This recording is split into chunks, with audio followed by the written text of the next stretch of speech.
Arabia समुंदर के किनारे में एक प्रदेश में एक गांव रहता है। उस गांव में जग्गू नाम का चोर रहता है। वो ज्यादातर बाइक चोरी करता था।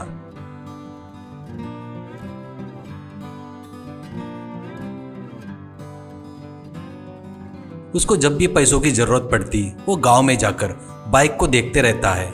वो हमेशा नई बाइक ही ढूंढता था क्योंकि उसे ज्यादा पैसे में बेच सकते हैं करके। ऐसे कोई नई बाइक लेकर आकर कोई बैंक में जाता है तो जग्गू उस बाइक के पास आकर अपने चाबियों का गुच्छा निकालकर कई तरह के चाबियों से कोशिश करके चुटकियों में लॉक खोलकर बाइक लेकर फरार हो जाता है। उस बाइक को एक मैकेनिक को बेचता था। उसका नाम पटनायक था।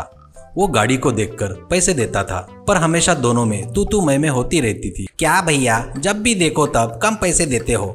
गाड़ी को देखो तो शोरूम में लाए वैसी चमक रही है, थोड़ा देख कर दो भैया, कहता है तो पटनायक, ए भाई, तेरे को क्या है? गाड़ी चोरी करता, उसको बेचकर पैसे ठाट से लेकर चले जाता, उसके बाद मुझे कितनी मशक्कत करनी पड़ती है तुझे मालूम है क्या? उसके लिए नकली आरसी पेपर बनाना, पुलिस को मैनेज करना, अरे बाप रे, बहुत काम रहते हैं। वो लोग फुकट में अपना काम नहीं करते रे। सबको पैसा बांटता फिरूं तो मुझे क्या बचेगा? हाथ में कटोरा क्या? निकल रे भाई, दोबारा पैसे करके परेशान मत करना, ऐसा कहता है। एक दिन जग्गू मंदिर के पास गाड़ी एक व्यक्ति की चोरी करता है।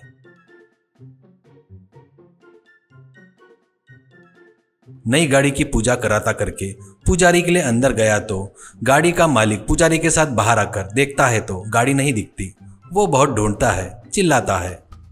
बाद में पुलिस स्टेशन में आकर कंप्लेंट देता है। ऐसा ही गुरु नारायण, क्या रे, इस गांव में इतने गाड़ियां गायब हो रही है, रोज एक नया केस आ रहा है। ठीक है, आप कंप्लेंट देकर जाओ, हम लोग इंक्वायरी करेंगे। वो जाने के बाद, क्या रे कांस्टेबल, गांव में ये क्या हो रहा है? इन गाड़ियों को चोरने वाले को नहीं पकड़े तो अपनी इज्जत जाएगी, ऐसा कहता है। जग्गू वो गाड़ी लाकर पटनायक को बेचकर पैसे लेता है। जग्गू पैसे गिनकर, क्या भैया, फिर से कम दिए, मुझे काम है, 2000 तो ज्यादा दो भैया, ऐसा कहता है। पटनायक दूसरा कुछ बगैर बोले 2000 निकाल कर देता है। मांगे बराबर पैसे दिया करके जग्गू चौंक कर देख रहा था। पटनायक, ए भाई, मैं बताए वैसे किया तो 2000 क्या, कितना भी पैसा कमा सकते हो, बताता वैसे करेगा क्या? जग्गू, बताओ भैया, पैसे के लिए मैं कुछ भी कर सकता हूँ, ऐसा कहता है। पटनायक, तो तू कल सवेरे हार्बर के पास आ, वहां तुझे सब बताऊंगा, ऐसा कहता है। अगले दिन सुबह जग्गू हार्बर की तरफ जाते समय वहां पर पटनायक और एक आदमी के साथ वहां पर एक बड़ा शिप भी रहता है। पटनायक, ए भाई, इसका नाम नंदू है, इस शिप का असिस्टेंट कैप्टन है। इसने मुझे एक प्रपोजल दिया है, वो क्या है, इन्हीं के मुंह से सुन, ऐसा कहता है। नंदू, हेलो जग्गू, तू बाइक बहुत ज्यादा चोरी करता है करके पता चला। हमारी शिप अफ्रीका देश में जाती रहती है, वहाँ पर अपनी बाइक को बहुत डिमांड है। वहाँ पर अपन ज़्यादा पैसे में बाइक बेच सकते हैं। चोरी की गाड़ी रहे तो भी वो लोग ध्यान नहीं देते, खरीद लेते हैं।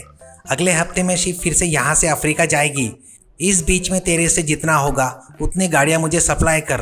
तू बाइक चोरी कर, वो देखो कंटेनर में रख, ऐसा कहता है। पटनायक, वैसा किया तो एक गाड़ी के 40,000 देता बोलते। मैं तेरा डील सेट किया, इसलिए मुझे हर गाड़ी के ऊपर 5,000 रुपये दिए तो बस है, ऐसा कहता है। जग्गू, अरे वाह, इतना अच्छा मौका मैं क्यों छोड़ूंगा भैया, मैं रेडी हूँ, ऐसा कहता है। शिप चली जाती है। अब जग्गू अपने काम में लग जाता है। जो मिली वो गाड़ी चोरी करके ले जाकर उस कंटेनर में रख रहा था।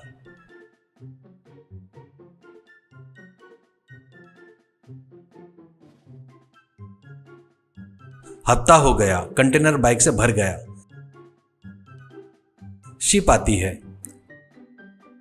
कैप्टन, ए नंदू, 1 घंटे बाद शिप निकलेगी, वैसे गांव में जाकर आता हूँ। इस बीच कुछ लोडिंग वगैरह रहे तो करवा ले, वजन देख के चढ़ा रे बाबा, ओवरलोड हुआ तो खतरा हो सकता है, कहकर चला गया। नंदू तुरंत उस बाइक से भरे कंटेनर को शिप में चढ़ाता है। जग्गू को पैसे देता है। पुलिस स्टेशन में सीसीटीवी फुटेज चेक कर रहे थे। गुरु नारायण को एक जगह पर जग्गू गाड़ी चोरी करते वक्त दिखाई देता है। कांस्टेबल उसको देखकर, सर, ये अभी थोड़ी देर पहले हार्बर की तरफ जाते हुए दिखा सर। उसको एक कंटेनर में बाइक रखते हुए देखकर शक हुआ सर। जाकर पूछता बोले तो उतने में आपका फ़ोन आया। लेट हुए तो आप गाली देंगे करके भागकर आ गया सर। ऐसा कहता है। बस पुलिस की जीप हार्बर की तरफ निकलती है। शिप धीरे से चलने लगती है। कैप्टन, क्या रे, इतने वजन से चल रही है शिप? लोड कुछ ज्यादा हुआ है क्या? कहता है तो नंदू, वो नहीं सर, साधारण लोड़ी है। ऐसा कहता है। उतने में पुलिस आकर जग्गू को पकड़कर जमकर धुलाई करती है। इससे वो सब कुछ सच उगल देता है। कुछ दूर जाने के बाद शिप वजन नहीं सह पाने के कारण पानी में डूब जाता है। पानी में तैरता हुआ कंटेनर खुलकर पानी में सब बाइक्स तैर रहे थे। ऐसे कुछ डूब गए और कुछ किनारे पर आ गए।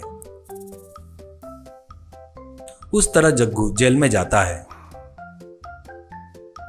नंदू, डियर फ्रेंड्स, आपको अगर ये कहानी पसंद आई तो कृपया करके इसको लाइक, शेयर एंड सब्सक्राइब करना बिल्कुल भी मत भूलना।